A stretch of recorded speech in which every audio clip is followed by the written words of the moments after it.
1 4 7 10 13 వీటి మధ్య తేడా ఎన్నో స్టెప్పులో సేమ్గా ఉంది? ఒకటో స్టెప్పులో సేమ్గా ఉంది. ఒకటో స్టెప్పులో సేమ్గా ఉంటే ఫస్ట్ స్టెప్లోనే సేమ్గా ఉంది కాబట్టి టీఎన్ ఏమవుతుంది?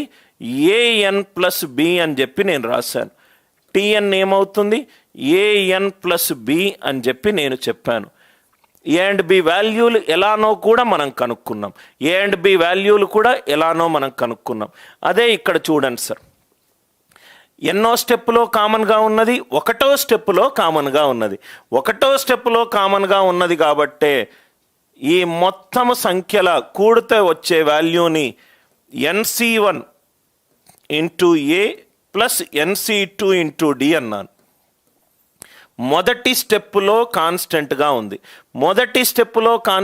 ఉంది కాబట్టి NC1 into A plus NC2 into D. మీ లోకల్ టెక్స్ట్ బుక్లో ఏమని రాస్తారంటే n/2 into 2a plus n-1 into D అని రాస్తారు. n/2 into 2a plus n-1 into D అని రాస్తారు. నవ్వు ఇక్కడ చూడండి sir, n/2 into 2a plus n-1 into D. ఒకటో స్టెప్పులోనే డిఫరెన్స్ రెండు సంఖ్యల మధ్య తేడా సేమ్ ఉంది కాబట్టి ఒకటో స్టెప్లోనే ఉంది కాబట్టి ఏఎన్ ప్లస్ బి వచ్చింది. డిగ్రీ ఒకటే స్టెప్లో ఉంది కాబట్టి nth టర్మ్ ఏ ఇంటూ n⁻1 ప్లస్ బి వచ్చింది. ఒకటో స్టెప్లోనే డిఫరెన్స్ కాన్స్టెంట్ ఉంది కాబట్టి NC1 into A plus NC2 into D. ఇది స్టార్ మార్క్ పెట్టుకోండి. అడ్వాన్స్ లెవెల్ చెప్పేటప్పుడు నేను మళ్ళీ దీని దగ్గరికి వస్తాను. n/2 into 2a plus n-1 into D. నాకు ఇది కూడా ఇంపార్టెంట్ కాదు సార్, రైట్?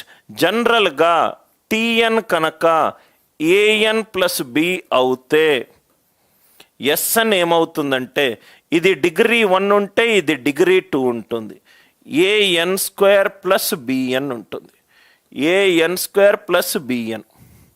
సి కాన్స్టెంట్ కూడా అవ్వచ్చు కానీ మనము సిని 0 అనుకుందాం. an² plus B N. సార్ ఇది ఎక్కడి నుంచి వచ్చింది సార్? మేము చదువుకుంది ఇది కాదు కదా sir. A plus n-1 into D రెండు సేమే కన్నా. మీరు చదువుకుంది ఏంటంటే T N equivalent A plus n-1 into D. దీన్ని ఓపెన్ అప్ చేస్తే A minus D plus N into D. A minus D plus N into D.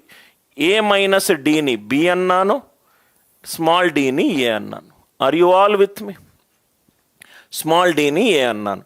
A plus n-1 into D. A plus n-1 into D. Sir మరి ఇది ఎలా వచ్చింది sir? దీన్ని కూడా open చేయండి. ఇది చేస్తే n/2 into 2a plus n into n-1 into D by 2 d/2. ఇంతవరకు క్లియర్ కదా సార్? ఇక్కడ చూడండి సార్, 2 క్యాన్సిల్ అయింది. ఇదేమో NA, ఇదేమో n² మైనస్ ఎన్ ఇంటూ d/2. ఇక్కడ చూడండి సార్, ఇక్కడేమో n ఉంది, ఇక్కడ కూడా n ఉంది, ఇదే b. ఇక్కడేమో n² ఇంటూ d/2, ఇదే a. ఎప్పుడు గుర్తుపెట్టుకోండి, డిఫరెన్స్ గనక ఒక స్టెప్పులో కాన్స్టెంట్గా ఉంటే nth టర్మ్ ఏమవుతుంది? డిగ్రీ 1 అవుతుంది nth టర్మ్కి. డిఫరెన్స్ గనక ఒక స్టెప్పులో కాన్స్టెంట్గా ఉంటే టీఎన్ ఎప్పుడూ కూడా డిగ్రీ 1 అవుతుంది, ఎస్ఎన్ డిగ్రీ 2 అవుతుంది. ఆర్ యు ఆల్ విత్ మీ? ఇది ఈ స్లైడ్ అందరికీ అర్థమైందా? మనకు పెద్ద పెద్ద టెక్స్ట్ బుక్స్లో రైట్ ఈ కాన్సెప్ట్ రాస్తారు, రెండు same. TN equivalent AN plus B, SN equivalent an² plus BN. నేను ఫస్ట్ క్లాస్లో ఏ అండ్ బి ఎలా కనుక్కోవాలో కూడా చెప్పాను. ఇది మీరు నోట్స్లో రాసుకోండి. మళ్ళీ చెప్తున్నాను పాయింట్ ఏంటంటే డిఫరెన్స్ గనక ఒక స్టెప్పులో కాన్స్టెంట్గా ఉంటే nth టర్మ్ ఏమో డిగ్రీ 1, ఎస్ఎన్ ఏమో డిగ్రీ 2. ఎస్ఎన్ ఏమో డిగ్రీ 2. అందరికీ క్లియర్ అవుతే ఎస్ అని చెప్పి దయచేసి రిప్లై చేయండి. ఏమైనా డౌట్స్ ఉంటే అడగండి. ఇది కూడా చాలా ఇంపార్టెంట్ కాన్సెప్ట్. రైట్, ఆల్జీబ్రా అనేది కొన్ని వందల ఏళ్ళు బిఫోర్ చాలా మంచి బుక్స్ ఉన్నాయి సార్. మనకు ఎన్సీఆర్టీలో బేసిక్స్ వరకు మాత్రమే చెప్తారు. డిఫరెన్స్ ఒక స్టెప్పులో కాన్స్టెంట్ ఉంది కాబట్టి NC1 into A plus NC2 into D. ఇంతవరకు క్లియర్గా సార్. ఇది ఇంకొక పాయింట్ కాన్సెప్ట్. ఫస్ట్ కాన్సెప్ట్స్ రాద్దాం, దాని తర్వాత ప్రాబ్లమ్స్ సాల్వ్ చేద్దాం. కాన్సెప్ట్ అందరికీ క్లియర్ కదా కాన్సెప్ట్. నెక్స్ట్ వన్ ఇక్కడ చూడండి సార్. మళ్ళీ కాన్సెప్ట్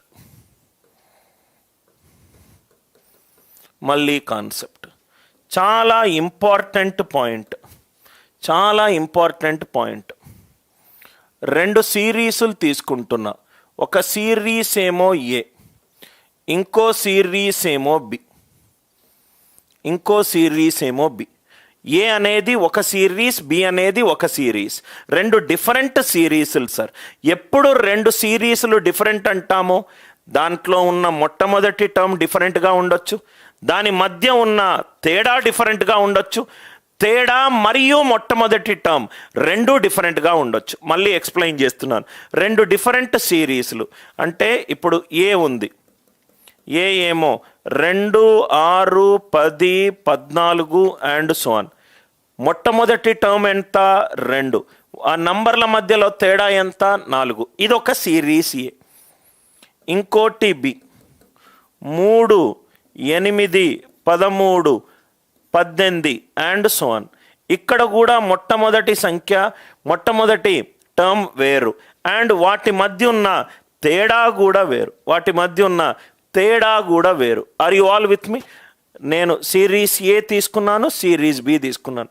రెండిట్లో పర్టికులర్ ఈ ఫస్ట్ ఏలో ఉన్న 10 టర్మ్స్ సమ్ కనుక్కుంటున్నాను, బిలో ఉన్న 10 టర్మ్స్ సమ్ కనుక్కుంటున్నాను. SAN/SBN చాలా important point. n/2 into 2 terms different ఎప్పుడు అవుతుంది? మొట్టమొదటి term different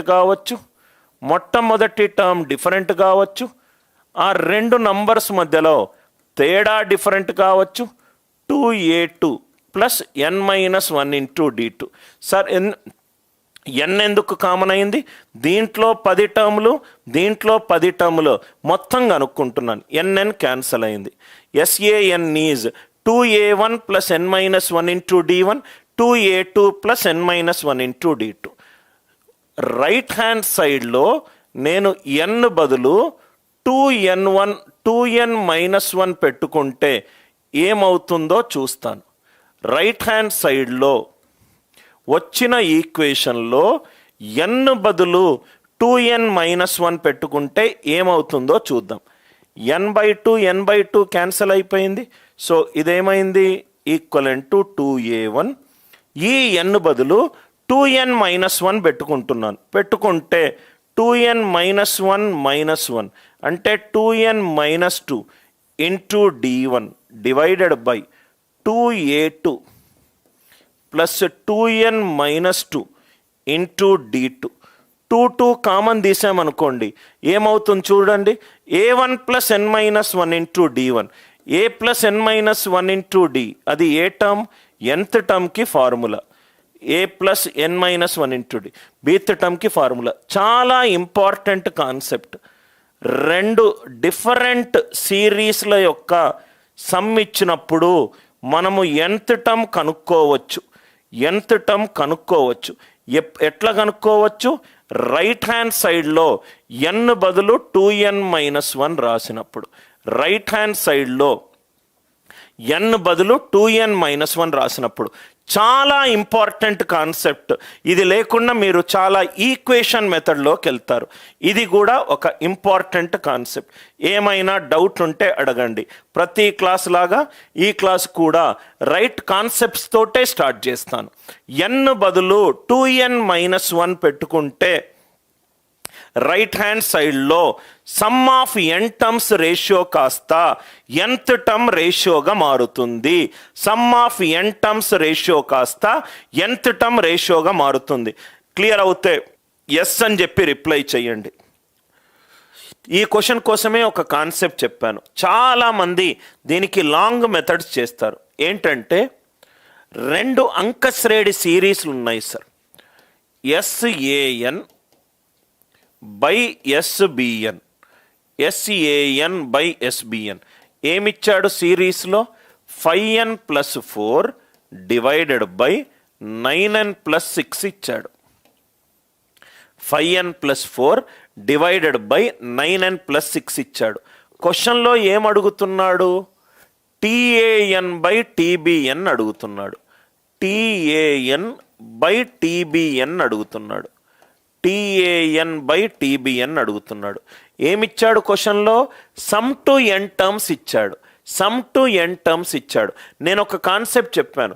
some to n terms రేషియోని nth టర్మ్గా మార్చుకోవాలి అని అంటే n బదులు ఏమేయాలి సార్? రైట్ హ్యాండ్ సైడ్లో 2n - 1 వేస్తే చాలు, సింగిల్ స్టెప్లో ఆన్సర్ వస్తుంది. 5 × 2n - 1 + 4 divided by 9 × 2n - 1 + 6. 9 × 2n - 1 + 6. కాబట్టి ఇది ఎంత అయింది? 5 × 2 10n - 1 divided by 18n - 3. 18n - 3. మనకి n బదులు ఏం కావాలి? 18 కావాలి. So 10 × 18 - 1 divided by 18 × 18 - 3. 18 × 18 - 3. Direct answer ఇది. Sum of n terms ratio, sum of n terms ratio nth term రేషియోగా మారవాలి అని అనుకుంటే రైట్ హ్యాండ్ సైడ్ n బదులు 2n - 1 చేస్తే చాలు. n బదులు 2n - 1 చేస్తే 5 × 2n - 1 + 4, 9 × 2n - 1 + 6. A1లు, D1లు, A2లు, D2లు కనుక్కోవాల్సిన అవసరం లేదు. అంటే ఎట్లంటే ఇట్లా చూపెడుతున్నావు, డైరెక్ట్గా ఇట్లా చూపెట్టవచ్చు, డైరెక్ట్గా ఆన్సర్ చూపెట్టుకోవచ్చు. SAN మనము డిస్కస్ చేసిన కాన్సెప్ట్ ఏంటి sir? SAN by SBN is equivalent to TAN by TBN. TAN by TBN ఎప్పుడవుతుంది? n బదులు 2n - 1 రైట్ హ్యాండ్ సైడ్ రాసినప్పుడు. Replace n by 2n - 1 in right hand side. Right hand side n బదులు 2n - 1 రాసినప్పుడు మనకు ఈ answer వస్తుంది. అందరికీ logic clear అయింది కదా sir? So SAN by SBN. Everybody clear?